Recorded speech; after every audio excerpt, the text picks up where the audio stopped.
चलिए एक बार फिर से हम बात करेंगे भोजपुरी गाने के बारे में, जिसका गाने का नाम है प्यार में है हम। ये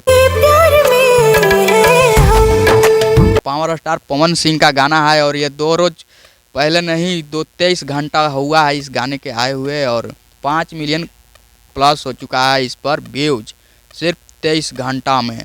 और ये 2 नंबर पर म्यूजिक सेक्शन में ट्रेंड कर रहा है। मतलब पावर स्टार पवन सिंह के आगे पीछे कोई नहीं है अभी के समय में भोजपुरी इंडस्ट्री में। पावर स्टार पवन सिंह अभी के डेट में बॉलीवुड की तरह एकदम काम कर रहे हैं।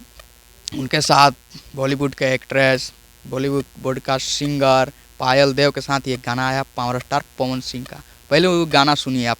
और जिससे प्यार में है हम, गाना सुनने को लगा होगा कि वाह क्या गाना है। अगर नहीं सुने हैं तो जाइए सुनिए। टी सीरीज पर गाना आया है जिसका 30 करोड़ से भी ज़्यादा सब्सक्राइबर्स है और पावर स्टार पवन सिंह उसी पर अपना गाना लेकर आए हैं।